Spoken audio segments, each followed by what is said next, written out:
Here's a story from The World. Last January in Uganda, soldiers broke into the home of the leading political opposition figure, Bobi Wine. That was after the country's aging authoritarian leader, Yoweri Museveni, was declared the winner of a disputed election. Bobi Wine managed to escape with the help of supporters. He joined me from Washington, D.C., and began by describing the moment he realized he had to get out. My home had been surrounded many times. When they raided me this time, I knew they wanted to hurt me, but I had maybe not fathomed it enough. But a week later, they raided again. Even when they knew that I was not in my house, they beat my wife and family members so bad, they stripped my wife naked and took pictures of her, which were later to be shared by the Chief of Defense Forces, who is also the son to the president. And he went ahead to put a bounty on my head, instructing that I should be delivered to him, dead or alive, so he could castrate me. That is the moment I knew that I had to run for my life. Yeah, that is very frightening. How big a move is it then for you to make this change? I mean, you stood firm in Uganda up until now, if I'm not mistaken, right? Yes, I stood firm and I'm still standing firm. But you can only be firm when you know that other Democrats, other people that stand for the same values are with you. I thought it was very important for me to seek the indulgence of the world, most importantly, the free world, like the United States of America, which is, for all purposes and intents, the wind beneath the wing of the dictatorship in Uganda. I thought it was important to come and make my case, not only to America, but to the world, so that by the time I go back, if I'm to die, I should not die in vain. If anything is to happen, at least the world should know. And how much do you worry about changing political winds in this country that would keep protecting you? Do you have voices in the U.S. Congress who know you're here and understand what's at stake for the future in Uganda? Our hope still stands with those people, however few they are in the United States administration, to raise our voices. We know that all through history, it is the voice of the few that have influenced change, while those that are oppressed are fighting on the ground. So while those our comrades in Uganda are still standing, holding fort, and trying to ensure that they don't give up, we largely rely on the influence of the United States, well knowing that the Ugandan government depends on the United States decisions. So your supporters in Uganda do have a lot to be concerned about, notably President Yoweri Museveni's son, General Muhoozi Kainerugaba. Tell us about your relationship with him. He's the chief of defense forces. Was he the one who ordered the soldiers into your home?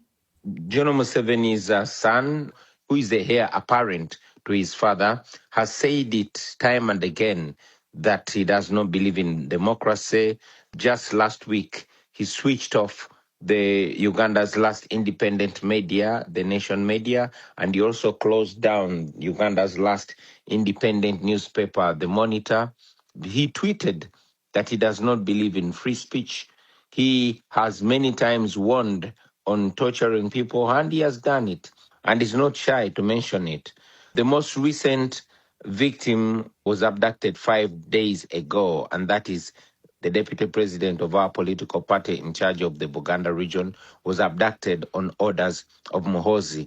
As we speak now, his whereabouts are still unknown, and yet the abduction was carried out in full view, live on camera, and it was broadcast on the news. He was intercepted by the police and police traffic, and then gun-wielding men in plain clothes with a car that has no license plate came, shoved him into a car, and drove him away. He has never been seen again. Very many people have disappeared in similar circumstances. Many have been missing for up to 5 years.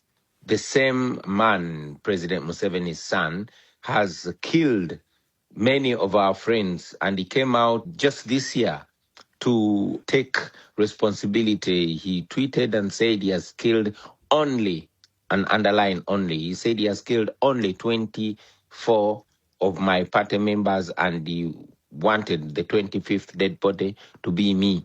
So he has always come out and made it clear that he's the one carrying out these atrocities. Unfortunately, the world's known democracies, including America, continue to obnob with him. Just recently, a few days ago, the acting ambassador of the United States was standing shoulder to shoulder with General Muhoozi after he abducted the former Lord Mayor of Kampala, who is also a senior lawyer. Yeah, and Bobby Wine, you said that General Kainerugaba, that's Museveni's son, he does not deny these allegations? No, he does not deny these allegations. As a matter of fact, he takes pride in them. If you follow his Twitter handle, he comes out and tweets he ordered the abduction of the former Kampala mayor. Bobby Wine, you're a relatively young politician who is connected with people in Uganda in a very grassroots way as a musician with thoughts about your country. People see you.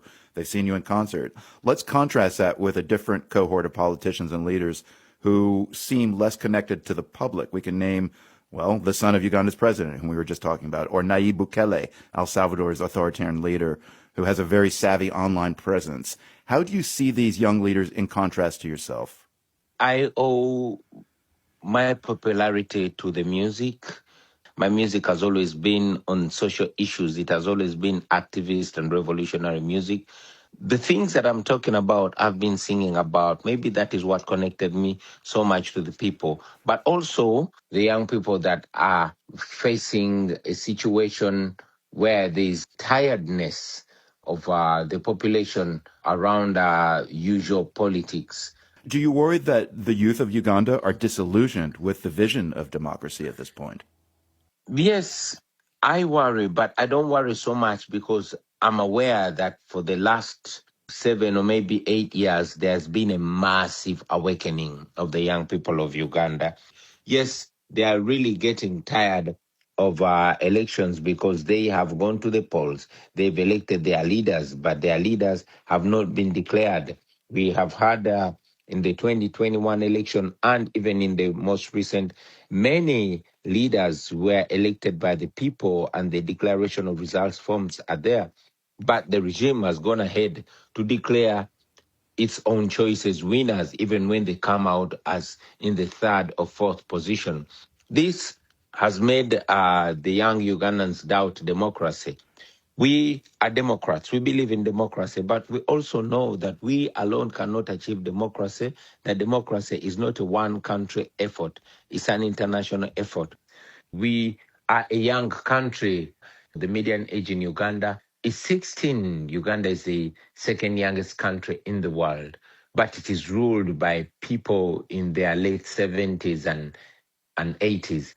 It reminds us that we must focus on institutions that outlive human greed and human interest, that Africa's problem and the world's problem are the leaders that get drunk on power. Bobby Wine is Uganda's leading opposition figure. He joined me from Washington, D.C.